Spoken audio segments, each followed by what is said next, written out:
जो कॉकरोच जनता पार्टी है, ये कॉकरोचेस जो है वो कॉकरोचेस का जो जितना भी मटेरियल और एक्सपोजर आता जा रहा है, उससे तो ऐसा दिख रहा है कि वो कॉकरोचेस एक आम आदमी पार्टी का ही एक विकृत रूप है। देखिए संजय जी, हम ना इसको कहते हैं कलर्ड रेवोल्यूशन, जिसके पीछे वो स्वतः स्फूर्त बोलते हैं ना, तो स्वतः स्फूर्त नहीं है, ये क्रिएटेड था सारा। पहली बार इन्होंने अटेम्प्ट किया, फर्स्ट अटेम्प्ट इनका फेल हो गया। इनको परमिशन दी इनसे, लोगों की जो है संख्या बल जुड़ा नहीं इनसे, क्योंकि एक पर्पस, एक रीजन ऐसा लेके चले थे ये, जिसके साथ लोग एसोसिएट हो रहे थे। तो इन्होंने दूसरे अटेम्प्ट में, जहां पे राजनीतिक इनको सपोर्ट मिला, चाहे वो क्रॉस पार्टी सपोर्ट कह लीजिए, विपक्ष के लिए तो एनिमी नंबर 1 नरेंद्र मोदी हैं ही, आपको पता ही है, प्रधानमंत्री उनका टारगेट भी है, और वो चाहते हैं कि किसी तरीके से गवर्नमेंट को बदनाम किया जाए, डिस्टेबलाइज किया जाए, और एक लोगों के अंदर डिससेटिस्फैक्शन, डिसकंटेंट, और एक घृणा और एक हेट्रेड जो है वो पैदा की जाए, वो मैन्युफैक्चर की जाए करंट गवर्नमेंट के अगेंस्ट।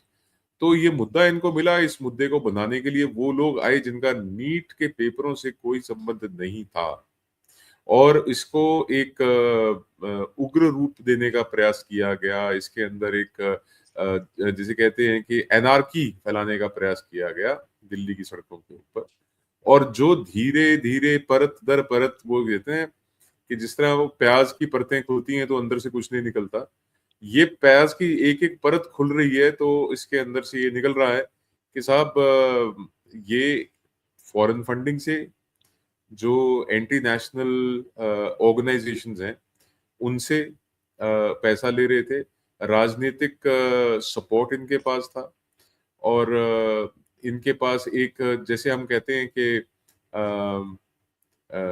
टूल किट थी एक किस्म की, ये जैसे पहले टूल किट्स ऑपरेट हुई हैं।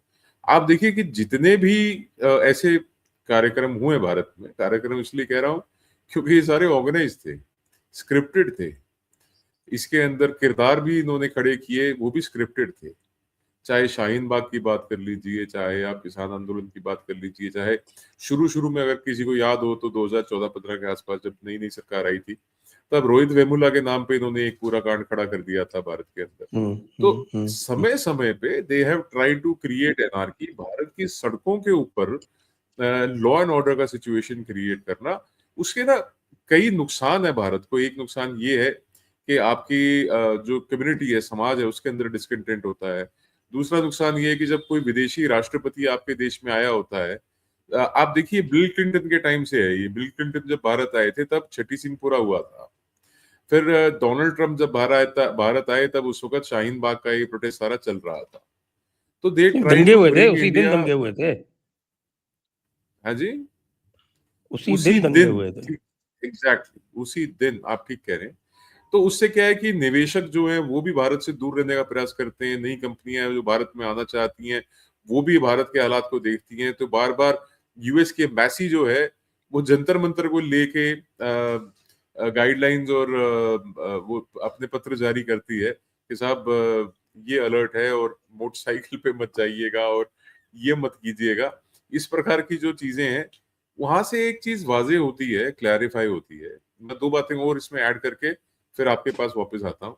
पहला ये है कि अरविंद केजरीवाल जो आम आदमी पार्टी रन कर रहा है, ये चले थे साहब अन्ना हजारे के साथ।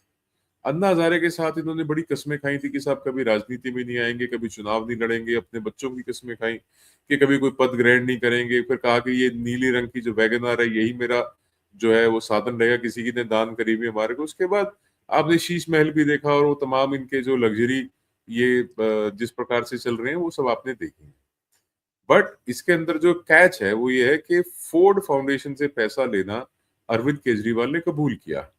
he accepted that he has taken money from the Ford Foundation. अब फोर्ड फाउंडेशन जो है वो सीआईए की फ्रंटल ऑर्गेनाइजेशन है। अब आप दो तारे जोड़ के देखिए कि भारत के अंदर एक राजनीतिक पूरी पार्टी जो है वो सीआईए खड़ी करती है आम आदमी पार्टी के नाम पे।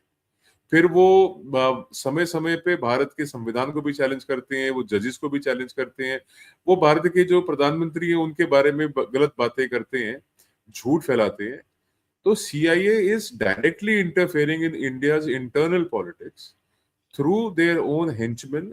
उनमें फंडिंग आती है फोर्ड फाउंडेशन फ्रंटल ऑर्गेनाइजेशन के सामने, और ये चीजें तो इन्होंने एक्सेप्ट कर रखी हैं। जो पर्दे के पीछे किस किस्म का सपोर्ट ये ले रहे हैं उनसे, वो भी देखने योग्य है। और फिर बॉस्टन से एक व्यक्ति आता है और वो यहाँ पे पूरा एनार्की खड़ी करने का प्रयास करता है, और उनके अपने जब क्रेडेंशियल्स को आप फरोलना और टटोलना शुरू करते हैं तो वो उतने ही खोखले निकलते हैं जितने खोखले अरविंद केजरीवाल के बाद ही हैं।